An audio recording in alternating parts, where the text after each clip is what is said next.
Advtech has announced its first move into the rest of the continent. In studio to tell us more is Leslie Maasdorp, the Chief Executive of Advtech. Good to have you with us as always after speaking to you last week. Why don't you tell us then? Well, there were reasons why the two announcements were separated. We're still finalizing aspects of our agreement on the Botswana acquisition.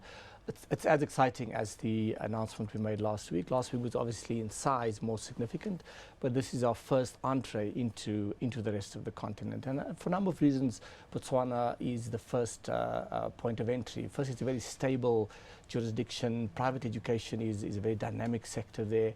Government have embraced the private education sector. I mean, you might know that at a tertiary level, for example, I mean, government actually pays for tertiary education there. So if a Botswana student happen to study a discipline that's not offered in Botswana and they come and study in South Africa, that's also paid for by the Botswana government.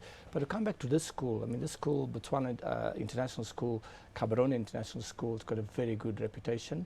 It had, started way back in 1993, solid set of results. It's got about 1,800 students, and it is just the right market for us, I think, to enter the neighboring states. Botswana, as you know, is an economy that's extremely well run, solid regulatory framework. So we just have a competitions authority sort of hurdle to box to tick, and then all systems go. It's an interesting point you made there about paying for the students to attend other universities. Zambia does something similar. There are many countries on the continent that have progressed in that way. But have you had a chance to look at their percentage of their budget that is spent on education in Botswana, say, relative to South Africa's? Look, I mean, South Africa is on the high side. I mean, as you know, South Africa, there's no issue around how much we spend on education. It's about the mismatch between how much we spend and the quality of the outcomes. I don't know the exact percentage to GDP that they spend. We spend about 7% of GDP on education. We spend about just north of, I think, 21% of our national budget. So of the 1.34 trillion rand, we spend about 260 billion rand on education. I would guess that their number would be lower. With us, it's about the efficiency as of a that percentage, spend, as a percentage, yeah. And so yet they can afford to send their students to other countries to get more skilled. So clearly there's a big flag that needs to be waved here. Absolutely, absolutely. Look, I mean, we've got obviously a much more complex country here, right? I mean, we have 13 million learners, 9 provinces, 81 districts, 24,000 schools. Botswana is a much smaller country in relative terms, both the economy and the numbers of people. So it's not really kind of a like-for-like Well, break it down into provinces then. Sure. We might have a northwest province like Botswana, but I'm with you. That's another debate for a different stage. You did say it was your first move into Africa. So first move into Africa, What's we next? indicated in our strategy outline when I was appointed that there are sort of 4 big areas we're focusing on. One is a further growth and expansion in the domestic market, consolidating our leadership role that we have in the premium education space.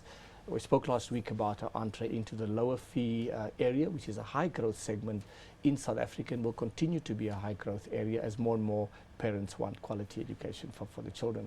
The third area we focus on is technology, because I think technology is a differentiator. It is one of those levers you can use to offer quality education at a lower price point.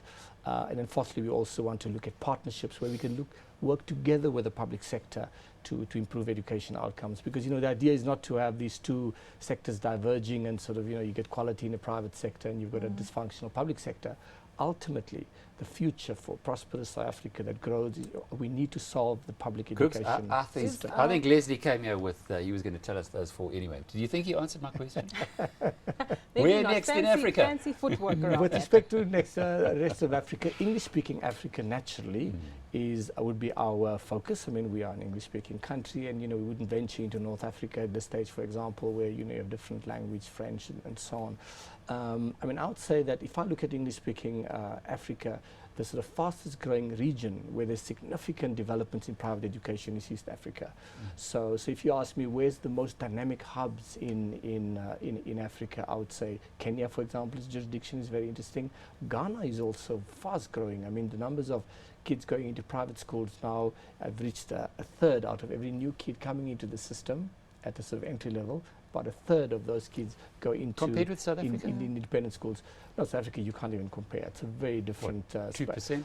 No, not even 2%. I mean, we have in total, as I mentioned last week, about 500,000 students roughly in the entire independent school system, out of about 13 million learners. Gauteng, by the way, has got a very high percentage. Gauteng is a province.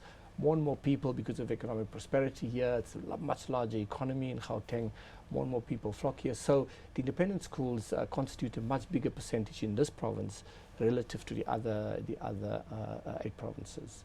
You mentioned work with government. Is our local government being more receptive? Look, I mean, I think that the launch of the National Education Collaborative Trust, and in all the discussions I've had with Sizwe and the people who are involved in that initiative, indicates a shift in thinking. I think there's a lot more pragmatism that exists within government about how do we go about solving these deep systemic structural issues that we're faced with. People are no longer sort of looking at the private sector as villains. They've embraced solutions that involve the private sector, and from all the reports, it suggests that they're making progress in the NECT, and we hope that we can also collaborate with the NECT going forward to see how we can leverage all the resources in the country, public and private, to solve the education crisis. It's a fantastic initiative, and it does appear to certainly have the public sector support. On the private sector, yourselves, Sizwe, could others get involved? Absolutely. I mean, I think that what we should probably do is kind of highlight the areas. For example, we have clearly excellent, based on our academic results, the best maths teachers in the country, right? Maybe around mathematics we can construct a program where we could collaborate with the public sector. Another private school area might be much stronger in technology offering, for example. So we should look at sort of pockets of excellence and look at how we can reproduce it, because what they're doing at the NECT really is identifying districts and in a very sort of, not in a pilot, it's a bit bigger than pilots, because one district can have 1,000 schools. So these are large initiatives. But the idea is to pilot initiatives and to sort of, over time, allow these to reproduce and multiply to have impact. Moving in the right direction, as often does happen when public and private sector manage to get together. That was Leslie Maasdorp, who's the Chief Executive of Advtech.